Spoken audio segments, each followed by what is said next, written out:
A lot to talk about in this news roundup of the Squared Circle Psychobabble, including who Chris Jericho thinks is the next big superstar. Joey Janela answers the critics. WWE signs the next big thing. Also, Cesaro is re-signed to WWE. But first, we're going to talk about Nick Aldis here on the Squared Circle Psychobabble. My name is Michael Valenti. Joining me is Ralph Valenti. Ralph, Nick Aldis was on the Angle podcast and was asked about all the different crossovers with AEW and NWA and New Japan Pro Wrestling, and was asked why he has not gone to either AEW or WWE. And his response was very interesting. Here's what he had to say. He said, even when I mentioned before that I had been offered to go to AEW, at the time I made the decision that I don't think it's the right thing to do right now because you have all these top guys and you sort of have to present them first. You got Jericho, Cody, Kenny, all the way down the line. You don't need me, and my ego is not that big. He continued on to say, the NWA needed me. I preferred it, and that's the truth. Not saying that I don't like them. Saying you like one thing doesn't mean you don't like another thing. You can have a company full of top guys because ultimately what happens is that some of them have to work in the middle of the card and some of them have to open. When you have a roster full of main eventers, someone's going to be unhappy, then fans are going to be unhappy, and then rumors start flowing and they get accused of burying so and so. I love this quote. I really do, because it really talks about possibly the problems that could happen when you do these interpromotional shows and some of the complaints that we get of, oh, why does this guy not get utilized?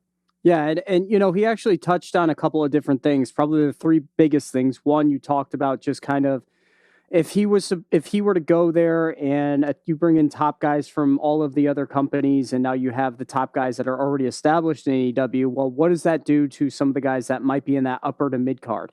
Mm-hmm. It means they're going to lose a spot. It means they're going to lose TV time, and it means that they're going to get frustrated more than likely.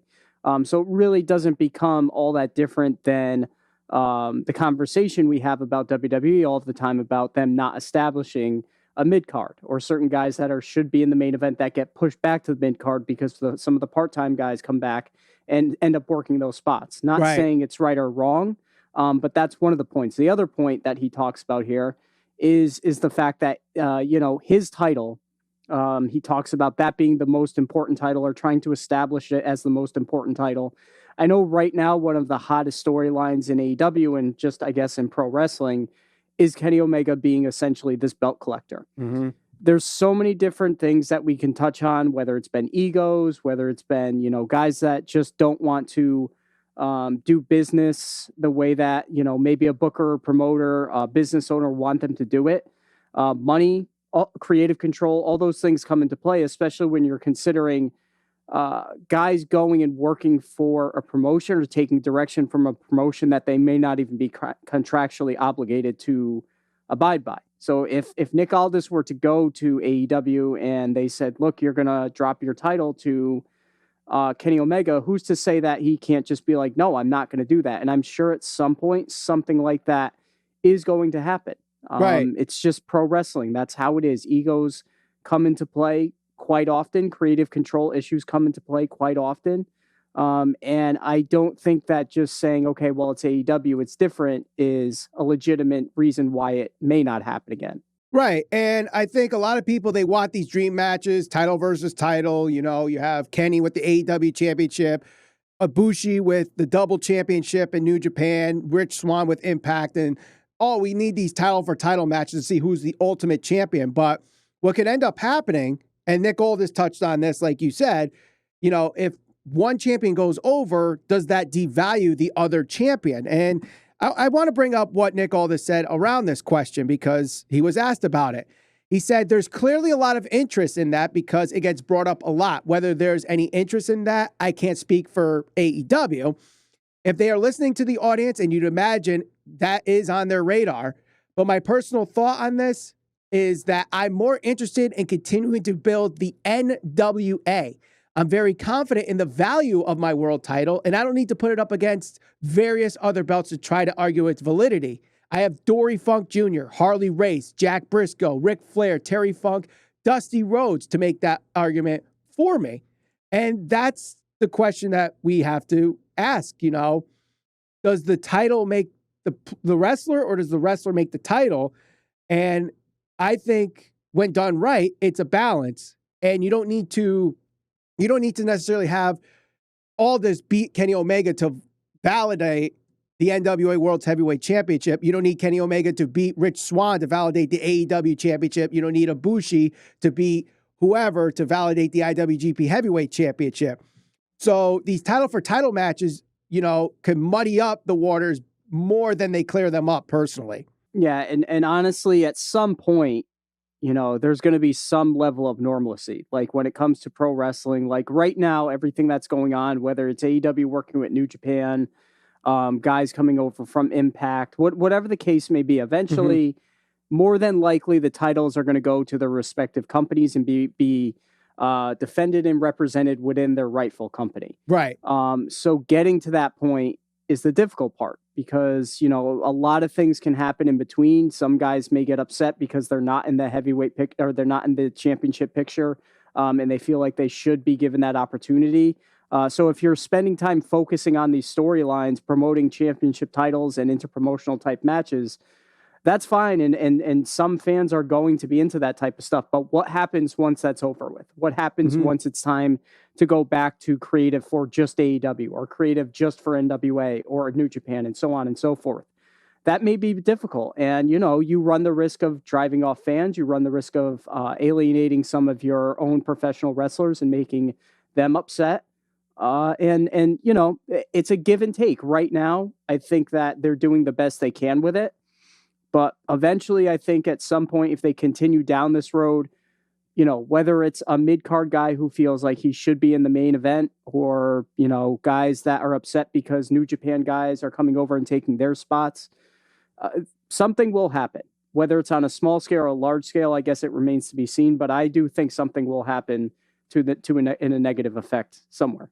I mean, it all depends. And I think the big issue that could happen, as, you're alluding to, Nick Aldis mentioned this too, is, all right, so we bring in Ibushi from New Japan, or we bring in Nick Aldis from NWA, we bring in Rich Swann, all these champions, and we see people complaining like at WWE, they bring a part-timer in to take a main event spot from somebody else, or at least that's the complaint when it's like Goldberg or Edge or anybody. But when they bring in someone from New Japan, you're taking a spot from someone that's already in AEW. And of course, the question is who deserves that spot? And this is something that kind of Nick Aldis brought up, and, bringing up WWE too. And here's what he had to say about that. I don't envy WWE for this position, because they are the market leader with an incredible amount of money with revenue, so they can go out and get Bobby Roode, Cesaro, and those guys can work the top of the card with the right booking. But you got Roman. So people claim they're wasting Cesaro. He's so underutilized and underrated. But look, he's getting paid, and there's only one spot available at the top. And this is kind of that argument, like, people say, oh, this guy's underutilized. Oh, this guy's getting buried. But at the same time, Nick Aldis is right. There's only one spot in the main event, or two spots. You got the champion and his challenger, and not everybody could be there. So if you're pushed in the mid-card, you're pushed in the mid-card, and that's not a bad thing. Not only is he right, not only do I think he's right, but he's a guy who comes across as being very understanding of the way the business works, very grounded and realistic about the situation, because too many times I think fans are quick to jump to, oh my God, they wasted this guy. Oh, this guy should be in the top main event. This guy should be this guy. This guy should be that. But like he said, realistically, there is one spot. And then the only other thing you have other than that one spot is the ability to work with the top guy. And eventually they take the title off of that guy, and now he's the top guy. There is, for AEW, 2 hours worth of actual TV show that they have to try and build up their talent, whether that's mid-card, lower mid-card, upper mid-card, their champions. You're not going to be able to fit everybody in the main event picture. It's just not going to happen. So when you bring guys in from other companies, whether it's Kenta, whether it's, whoever else is going to transfer, like just this past week, we had the Good Brothers in the main event. At some point, I would imagine that is going to upset not just fans of certain subset of the fan base, but the talent as well, because people are going to want it. People talked about AEW being this company that was going to provide opportunity because WWE wasn't giving that opportunity for these people that felt like they had more to give to the business. Right. And when you are bringing in talent from other companies and taking spots away or giving spots away, deserved or not, just realistically, those spots are being given away to other people who may not be contracted to AEW. There's going to be some type of friction there, I'd imagine. So, I think all this is right on the money here. I think it's refreshing to see somebody who has a perspective that's realistic about the way that the industry works.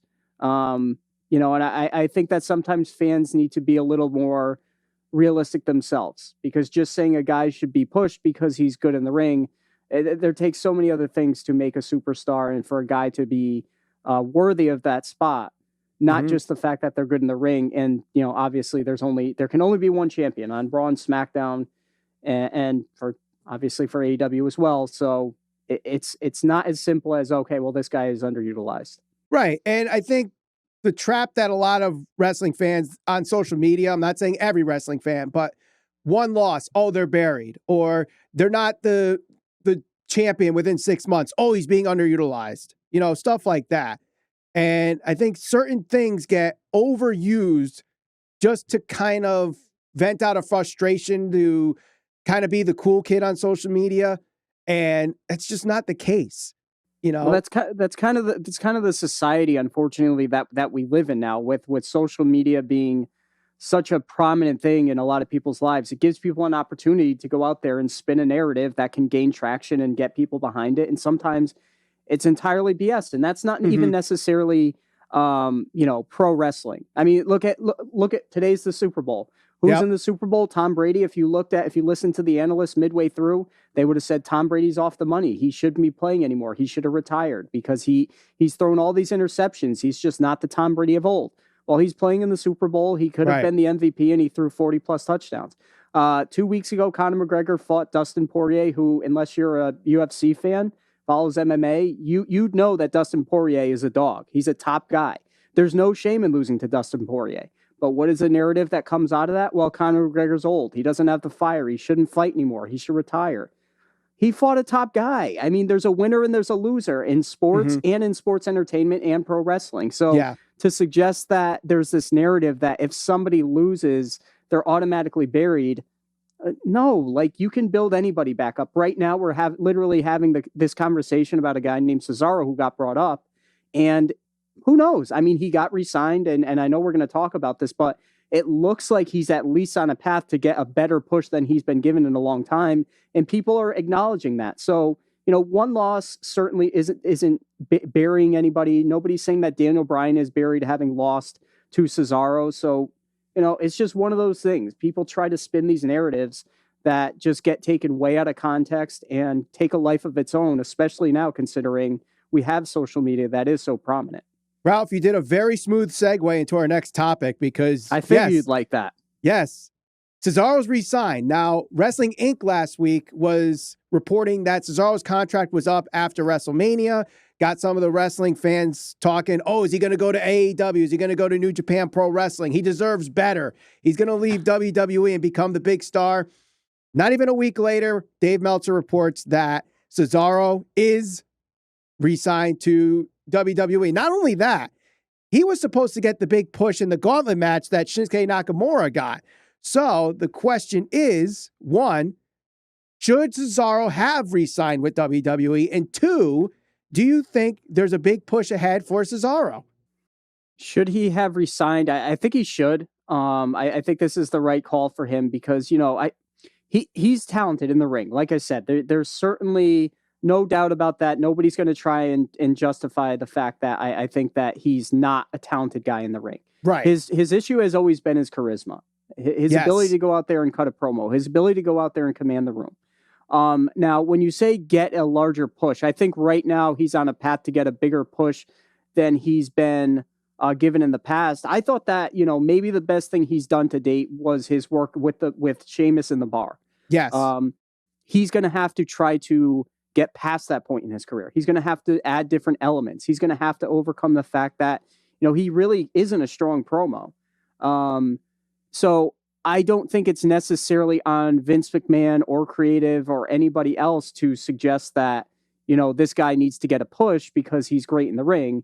I think it's on Cesaro. I think he's got to change up some things. I think he's got to overcome his negatives, which is his ability to be a good promo. Because his ring ability, he's right there up there with some of the best, not just in WWE, but the industry. So if he can work on those shortcomings, yeah, he can be put in the heavyweight championship discussion. Right now, do I see that? No, realistically, I don't. Yeah, I would agree. And I think, like you said, the charisma, the promo ability has been his Achilles heel. And that's why he's not been a main event player like someone in the wrestling community would want him to be. Could he be there?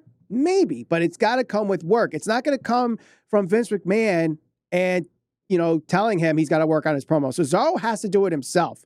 And this is the thing that I think some wrestling fans that say, oh, why is this guy not in the main event? Or why is that guy not in the main event? That's where the disconnect kind of comes, is the main event is not necessarily the best wrestler. The main event is the most marketable wrestler. That's why in AEW, it's Jericho. It's Jon Moxley. And Kenny Omega might be that guy right now that they're trying to use as the marketable guy to go around different promotions. In WWE, it's Roman Reigns. It's Drew McIntyre. In the women's division, it's Sasha Banks. It's Becky Lynch. It's Ronda Rousey. Those are the marketable wrestlers. Are they the best in-ring wrestlers? No, they're not.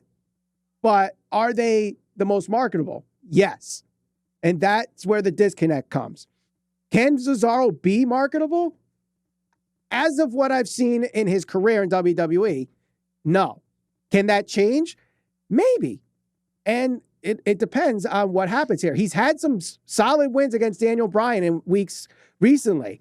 He had a decent showing in the Royal Rumble this year. So there's obviously some promise here.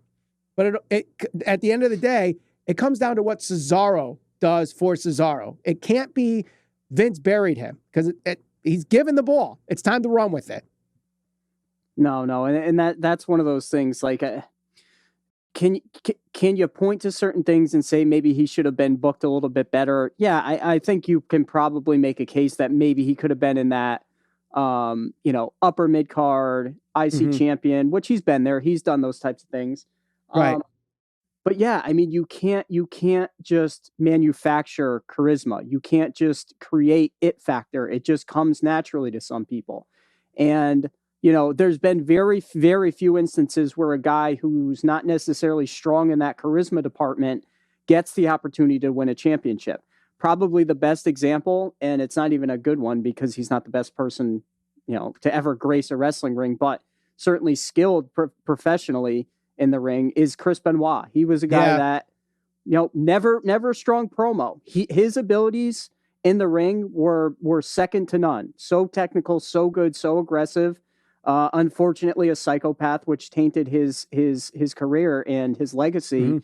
Yeah, but he was never a guy that was going to go out there and command the room and cut a good promo. And he held the championship for a little while, but that was his Achilles heel. To me, it's no different with Cesaro. Cesaro needs to be able to go out there, be able to cut a promo, be able to be marketable, because at the end of the day, and I mention this all the time, it is a business. Pro wrestling is a business. You're not going to put the title on some guy that people aren't going to be interested in, because even if you use AEW as an example this past week, Michael, what was the highest rated segment on AEW this past week? It was the wedding. So we could pretty much say it was essentially a sports entertainment drama filled segment. Yes. So the casual fan wants drama. They want to be entertained by somebody. They don't just want to watch pro wrestling. You can watch good pro wrestling if you watch, anything from Ring of Honor to New Japan to AEW to WWE to wherever. You can get that from any company. Right. But you can't get those larger than life characters and guys that people can gravitate towards just anywhere. They come around in every industry once in a lifetime, whether it's Conor McGregor, whether it's whoever else. They're few and far between. Right. So that's what Cesaro has to focus on, trying to become that person, because in the ring, he's fine. Right. Now, you bring up that once in a lifetime athlete, that once in a lifetime wrestler that could be the next big thing. Another good segue.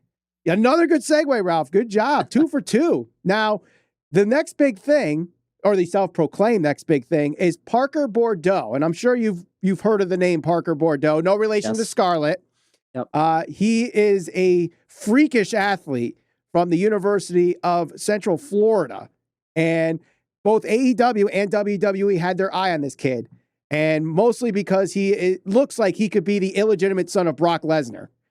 Yeah. It turns out he will sign with WWE, as reports from Dave Meltzer. Now, I don't know if you guys have seen videos. This kid I've seen him pull buses. I've seen him push vans. And the kid is a freakish athlete. Do you think he could be the next big thing in WWE? It's too soon to suggest that. Definitely too soon to suggest that he'll be the next big thing. The first thing that he needs to do is learn how to wrestle. If he can get that part of it down, it might be possible. But again, it comes down to the ability to connect with the fan, your personality. How are you able to come through that camera, through that screen, and be able to suck people in the way that the best people in the world can do it? The best entertainers in pro wrestling are able to do it, to command the room. That is something that, you could teach somebody and guide somebody to give them tips on how to command the room. Like certain people, if you're somebody who goes and does public speaking, some people will go and take classes on that because they'll give them different techniques. Try this, do this, don't say don't do this, and that can work for some people. Right. So yeah, maybe. I mean, physically, sure, he's a beast. In the ring, if he's that good of an athlete, can he get the psychological part of it? If he can get the psychological part of it, can he go out there and cut a promo? I'm not going to say that he's going to be the next big thing. I think that given he has the size, I think that it's likely Vince will give him the opportunity to do that. Right. But right now, I'm going to say no, just because there's only been a handful of guys that have gotten to that point. There's only been a handful of guys that are good at that psychological and entertainment part. And it's more difficult than people think. So I'm going to say no. I think the biggest obstacle that he's going to have to hurdle is the fact that he looks like Brock Lesnar. Yep. So he's going to have those comparisons.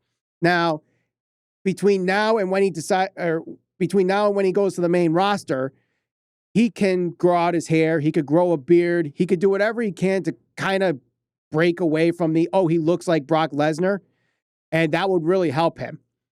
And I think WWE was the right move for him because as much as we want to say what they do with their mid-card talent or the indie darlings or the NXT call-ups, Vince McMahon books the big man better than what I've seen with AEW.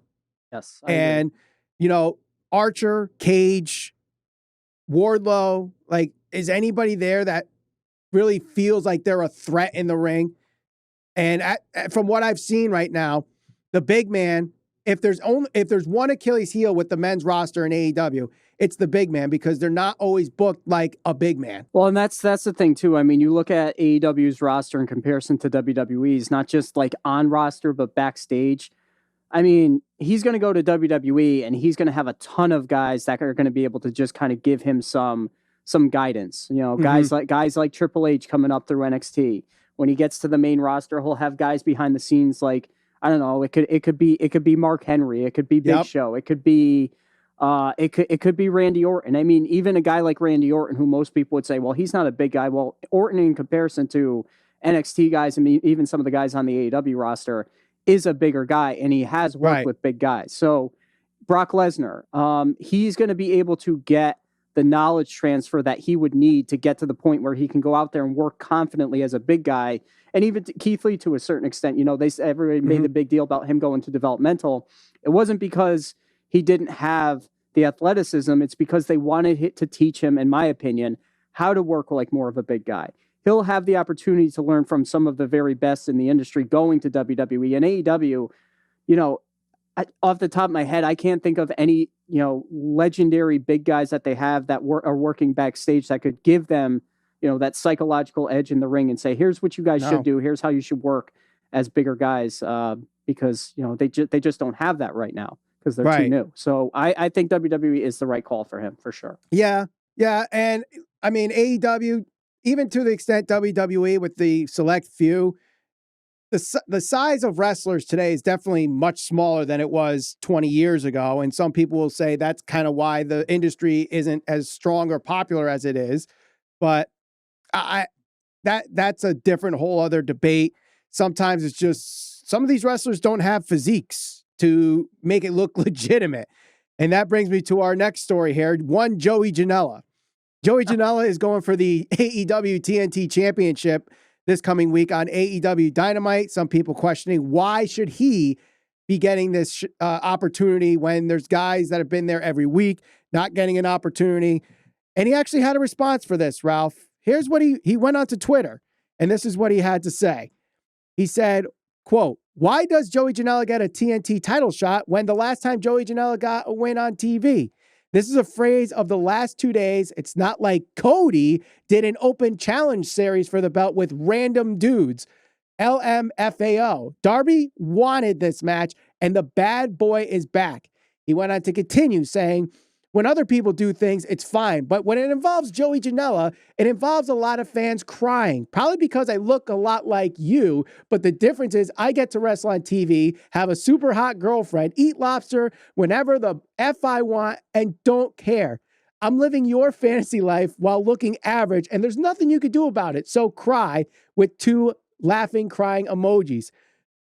I actually love the response from Joey Janela. He brings back Cody did open challenges. He brought a guy like Warhorse in on AEW because, the fans wanted it. And, why can't Joey Janela, who's a signed talent, go for a match that Darby wanted?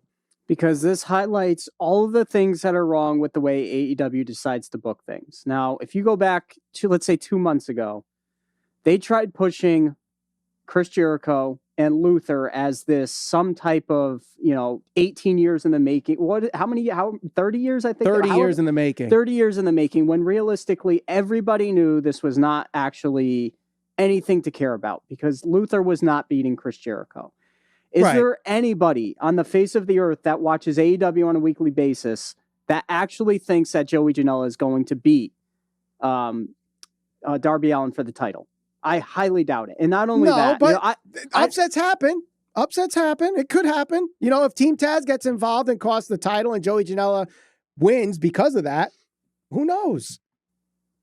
I mean, can it happen? Sure. Now, I think the problem is the way they're positioning this, right? And we've already seen both of them kind of do this. They've said, "Oh, we have a history together. We have a history together on the independent scene." Look, unless you were there to see it, like that shouldn't come into play right now because you guys are on 2 different levels. Yes, I get it. They work together in the independent scene. They came up together. They work together, whatever. But right now, Darby Allin is a champion and he's in the middle of one of the main intricate storylines. And as you pointed out, and as Joey Janela pointed out, he's been left off TV for however long. So, why are you trying to build the dynamic that this guy's a legitimate threat? If this guy's a legitimate threat to Darby Allin to win the title, he should have been on TV every single week trying to build him up. And the other part of that, and this is me going to assume, which I don't always like to assume, but I'll make a prediction on this. Mm-hmm. This match will go much longer than it needs to be. It'll be much more competitive than it needs to be. And again, it's going to highlight the shortcomings of the booking in AEW. If this guy is really that good where he's going to be able to go in there and go toe-to-toe with Joey Janela, with Darby Allin, then why is he not on TV, at least on a bi-weekly basis? It doesn't have to be weekly, but it's just, these are all the things that I think fans have a legitimate gripe about because I don't have a problem with him challenging for the title per se. I do think that they should back off we've worked together in the independent scene. I've won X amount of matches. You've won X amount of matches. I probably wouldn't have even promoted it. It just could have been, if Cesaro is going to go against I don't know, some random guy that's in the lower mid card. Let's say Apollo Crews, for example. Let's throw him out there, just as an example. Well, not even him. So I would say lower than him. Who's lower on the card than Apollo Crews? Let's say Ricochet. Okay, but they would still probably promote that. How about like, is Kalisto still there? Yes. Okay. Would you promote Cesaro and Kalisto a week out and try to make people think that this is a match that they should care about? That's what I feel about this. Like Joey Janela hasn't been on TV. He hasn't been made to feel important. It's not his fault. That's the way AEW has booked him. So why are you trying to promote this match like it's something fans should get excited about? Darby Allin is a champion. He should go over Joey Janela easily, and he's probably not going to. Right. Well, I mean, it's not the first time AEW has booked like this. I'm not saying, they should, but it's an open challenge. Joey Janela's answering it. So let him have the match. Is it going to be more competitive than some people would like? Maybe. But who knows? Team Taz, like I said, Team Taz can get involved. Sting can get involved. And that can lead to either a retention or a change of the title. And if it changes the title, I'd love to see social media react to it, either positively or negatively. It's going to be an interesting whirlwind if Joey Janela ends up upsetting Darby Allin for the TNT Championship. But we'll stay with AEW for our last story, Ralph. Chris Jericho was on the Hollywood Raw podcast, and they did a series of rapid-fire questions, and one of the last questions they asked was, who's the next big superstar in wrestling? His answer was Jungle Boy. Do you think Jericho has something here where Jungle Boy could be the next big superstar? Yeah, I think Jungle Boy could certainly be the next big superstar, given the, obviously his lineage, his father obviously not having worked in the industry, but working in Hollywood. So he's got that certainly going for him. I love the fact that Tony Khan went out and bought the rights to this song that he bought the rights to for as his entrance theme now. Because honestly, I imagine once fans start coming back, that is going to be huge. I think that's going to get him over, to a certain extent. And look, the guy's young. He can connect with that younger demo that, is so coveted to companies and to advertisers, and people could gravitate towards that. I think that he certainly can be. I think Darby certainly can be. I think WWE might have some people that could become the next big megastar. But a lot of guys have had the potential part of it, actually becoming the next big star, the big superstar, the megastar of the industry, and taking it to new levels. That's where a lot of guys fall short, because unfortunately fans always throw that thing around. Oh, he's the next big star. He's the new. It doesn't always happen that way. It's not that easy. And that's why there's only been 5, 6, 7, 8 big super megastars in the history of pro wrestling in its entire history. So easier said than done, but can he be? Yeah, I think he can be. I think part of the problem that could hurt him being the next big superstar is, one, his age right now, two, the fickleness of fans if it doesn't happen now, and three, most big megastars have crossed over in other platforms to get there. Like Hogan needed Cyndi Lauper and Mr. T. Austin needed Mike Tyson. The Rock needed to go to Hollywood. Cena, to the same extent, needed to go to Hollywood to really be the next big superstar that is a recognizable name. Does Jungle Boy or whoever that guy is have to do something like that and connect with various audiences?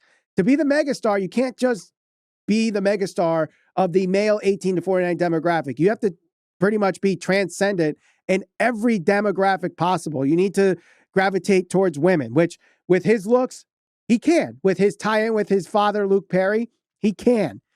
He needs to tie in with the 58 plus or the 50 plus demo. He needs to tie in with 18 to 34. He's certainly a guy that could do it. The other thing that I think people don't realize, especially now when we're doing this argument of, the age argument with Edge, with Goldberg, with Sting, whoever, I think people don't realize that these megastars, with the exception of The Rock and Cena, were all in their mid-30s when they became those big megastars in pro wrestling. Like Ric Flair, in this feud with Dusty Rhodes and the Four Horsemen, was in his mid-30s. And then when he went to WWE, the first round, he was in his early 40s. Hulk Hogan, when Hulkamania was running wild in the mid-80s, was in his mid-30s. When Austin was stunning Mr. McMahon every week on Raw, he was in his mid-30s. When Batista won the 2005 Royal Rumble, he was 36. like there's more of the mid-30 guys that become megastars or the top guy on the card than there are those 20-year-olds. So for every Rock and Brock Lesnar and John Cena, I could probably name 5 to 10 that were in their mid-30s that were in the same part of that card. But it took a long time than it did The Rock or Yokozuna or any of those young guys, quote unquote, that were in their 20s. And even when you talk about Hogan, let's not forget, Hogan went to WCW. He reinvented himself. He became the biggest star in the industry again. Then he came back and worked with The Rock at WrestleMania and was still crazy over, and he was in his mid to late 40s by that point. So right. There's a few more things I'm going to point out really quick just to kind of close this off here. So was it PW Insider who said that Orange Cassidy was the most popular wrestler in pro wrestling? I forgot. One of the magazine, some magazine dubbed him the most popular pro wrestler, right? That was PWI, Pro Wrestling Illustrated, was voted the most popular wrestler. Okay. And this is where I kind of push back on it a little bit, because I know for certain the industry and the landscape has changed since the time that Austin, Rock, all those guys were on top. Mm-hmm.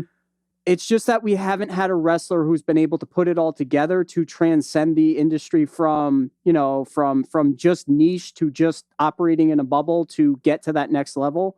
Right. Orange Cassidy, and I'm not even saying this because people know I've been critical of him, he's not the most popular pro wrestler in the world. He just isn't, because there's no numbers to suggest it. He hasn't moved the industry from point A to point B and become that big megastar. And in a world today where social media and branding is so important, there has not been a wrestler, including Orange Cassidy, who's been able to pull that all together and to get to that next level. You look at Orange Cassidy's social media followings, I think at most he has 200,000 followers on either Instagram or Twitter. Mm-hmm. I'm sorry, you're not the most popular wrestler in the world if that's your social media following. Now, I know what people are going to say. He sold a bunch of t-shirts and that's great. But even if you look at viewership and even if you look at ratings and things like that, there's nothing that jumps off the page that would suggest people are tuning in just to watch him. And I'm not saying that to put the guy down.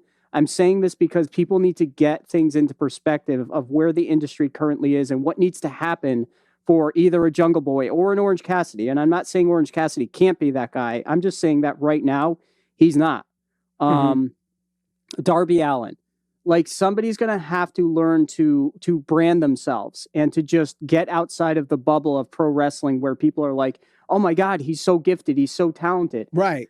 That's great. But if you're going to be the megastar and you're going to put the industry on your back and bring it to the level that Rock, Hogan, Flair, Austin, that those guys brought it to, you need to do more outside of the industry. If I'm Tony Khan, and you may laugh and other people may laugh when I say this, I would take Jungle Boy and I would push as hard as I possibly can to get him on The Bachelor. And that may listen, people may think that is stupid and think that's funny and whatever else, but you need to get attention. You need to get some type of social media following or some type of traction outside of the industry. He's a good looking enough guy. He's got the lineage with his father in Hollywood and stuff like that. People would gravitate towards it. You tell me, what are the top rated shows in entertainment? It's either sports, the news, or what? Drama bullshit like reality TV. Yeah. So put somebody in some type of environment like that where people can pay attention, like what Cody's doing. They'll be like, oh, wait a minute. So he's on that show and you know what? He's on wrestling too. Well, now maybe if he's putting a big main event, maybe those casual fans that are paying attention to The Bachelor or what Cody's doing will tune in to pro wrestling. That's what people need to start realizing. Like, this isn't a pro you mean when Cody's facing Shaquille O'Neal with Jade and Red Velvet? Industry wise, if it works, it works. This is the problem. Like, people look at it as it's just pro wrestling. We need 5-star matches. Okay, you need 5-star matches for the hardcore fan. But if you're an owner of a company and you're talking about the next megastar, you're not going to get there by just having 5-star matches. It's not going to happen. I'm sorry. Right. You need to be able to brand. You need to understand that this is an industry about branding and networking. And social media is important, especially in the age that we're living in today, where a teenage girl can go and have billions of followers on TikTok by doing stupid dances. and you got, people on, social media essentially saying that, this is the next best thing because 900,000 people tuned in to watch an episode of Dynamite. Well, why is it that the teenage girl who's doing TikTok videos is captivating enough to have people watch whatever the hell she's doing or he's doing, and you can't get enough interest to peak 1 million viewers for pro wrestling? You're not going to get there by just having good pro wrestling matches. I'm sorry. So you have to try different shit. Right. Now, checkers and chess, man. Checkers and chess. That's what Vince gets, and that's what other fans don't get. Right. Well, I will, when it comes to the ratings game, I will say that, and being from television, I've said this thousands of times, that the 50-plus demo skews the total viewership, which is why I personally don't like the total viewership number. I, like a lot of wrestling fans, focus on demos, but I also even dive into it a lot more as to what demos are leading where. People will say the sky is falling because WWE lost all these viewers, but they're number one in the 18 to 49 demo. They're number one in almost every demo except females 18 to 49, where they're number two, and the 50-plus demo, which gets dominated by news coverage, but people don't want to talk about that. AEW does well in the male 18 to 49 demo. They don't do well in other demographics compared to the rest of cable. Can a guy like Jungle Boy be that? I think he can. I think it's going to take a while, but he's 23 years old, 24 years old. So it might take 10 years for him to get everything together, and be that superstar, be that megastar. But can the wrestling audience be patient enough to wait almost 10 years for that to happen? When his body matures, when he has a lot more wrestling matches under his belt, and he gets this, not just the in-ring part, but the psychological, the charisma, the performance part of it.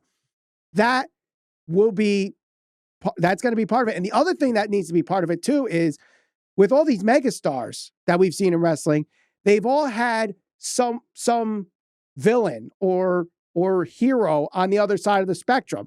With Ric Flair, it was Dusty Rhodes. It was Ricky Steamboat. It was, with Hogan, it was Roddy Piper. It was the Heenan family. With Austin, it was McMahon and the Corporation. With Cena, it was Orton. It was Edge.